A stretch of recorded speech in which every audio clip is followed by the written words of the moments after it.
Bonjour à tous et bienvenue sur boursicoté.com pour cette nouvelle analyse technique Forex, matières premières et Bitcoin avec une paire de devises euro-dollar qui continue à évoluer ici dans ce range entre 1.0120 et cette zone des 1.0280. Donc dans le contexte, on est toujours sur la même configuration, à savoir ici une rupture moyen terme de la zone des 1.0360, un retour ici sur la parité qui était l'objectif en cas de rupture justement de cette zone de support, avec une tentative de rebond qui ne parvient même pas à revenir sur cet ancien support. Donc on est toujours dans une dynamique plutôt baissière d'un point de vue moyen terme.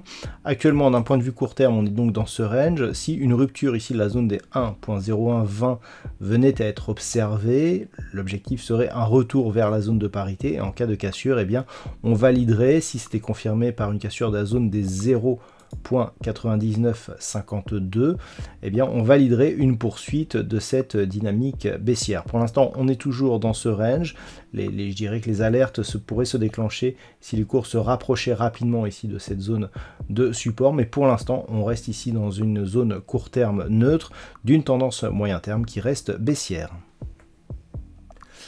Sur la paire de devises livre sterling contre dollar américain, la dynamique haussière ici avec comme objectif la zone des 1.2270, c'était un objectif qui était clairement identifié. Vous voyez comment cet objectif a joué son rôle, puisqu'on a ici une dynamique haussière, on vient la tester et tout de suite on part en consolidation.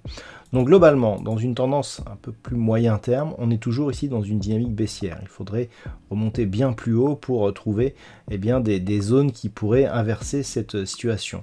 Mais d'un point de vue court terme, ce qui est intéressant d'observer, c'est une éventuelle cassure justement de cette zone, puisque on commencerait à pouvoir inverser le mouvement. Donc c'est ce qu'il va falloir surveiller à partir de demain. Actuellement, d'un point de vue court terme, on est ici sur une phase de consolidation, mais qui s'inclut totalement dans l'évolution globale de cette dynamique. On a eu d'autres mouvements baissiers ici qui ressemblaient à ce type de mouvement. Donc le signal viendrait ici de la zone des 1.2270. Vu l'état actuel des choses, il faudrait casser ici une zone proche des 1.2140 pour inverser la dynamique d'un point de vue très court terme. Pour l'instant, donc, on reste haussier d'une tendance moyen terme qui reste elle aussi toujours orientée à la baisse. Sur l'or, là aussi, nous sommes venus buter sur des niveaux majeurs. Je veux parler depuis la rupture de cette zone des 1758 $ l'once, d'une zone d'objectif que je vous donne depuis quelques jours à 1780 $ l'once. On est venu tester cette zone, on consolide désormais. Donc globalement, c'est un petit peu comme sur l'euro-dollar. On est dans un rebond technique ici qui vient chercher des niveaux, mais qui reste dans une tendance globalement baissière. Alors là aussi, les niveaux intéressants pour valider, je dirais, une possible reprise serait un peu plus sur la zone ici des 1807. On avait eu quelques contacts ici avant la cassure.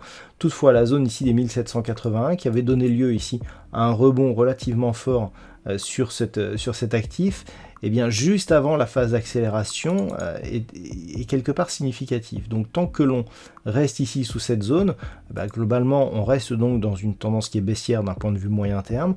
Par contre, si on venait à casser ici ce niveau, on confirmerait la continuité du mouvement court terme et on commencerait à affaiblir cette fameuse dynamique baissière moyen terme. Donc c'est à surveiller avec idéalement une poursuite au moins sur cette zone ici des 1807 $ l'once. En cas de rupture de cette zone, on commencerait à regarder la dynamique moyen terme d'un autre œil.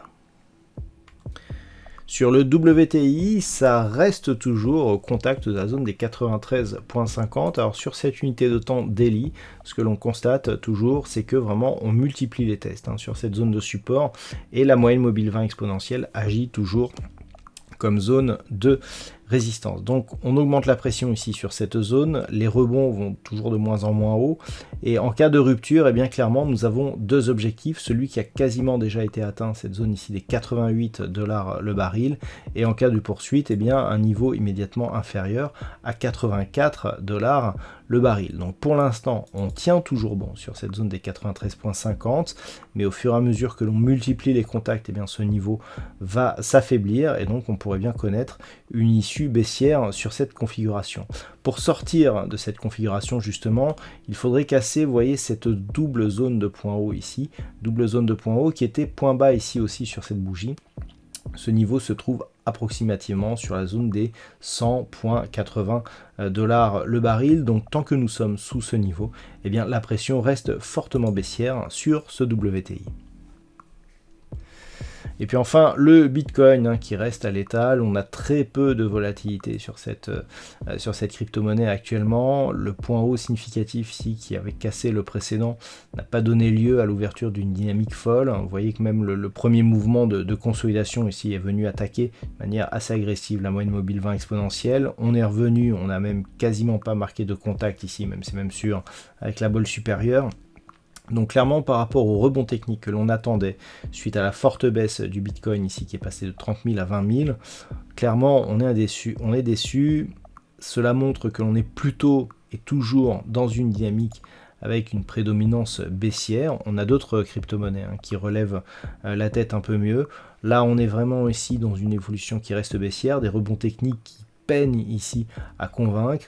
Attention, une rupture de la zone des 20 000 points dans un premier temps, puis des 18 500 $ pour un Bitcoin, eh bien nous sonnerait un signal de reprise de la dynamique baissière avec comme objectif la zone des 15 000 $ pour un Bitcoin. Voilà donc ce que l'on peut dire sur l'analyse technique de ces principaux actifs de marché pour ce soir. Je vous souhaite de passer une très bonne soirée. On se retrouve donc dès demain pour d'autres analyses techniques, toujours sur le site boursicoté.com.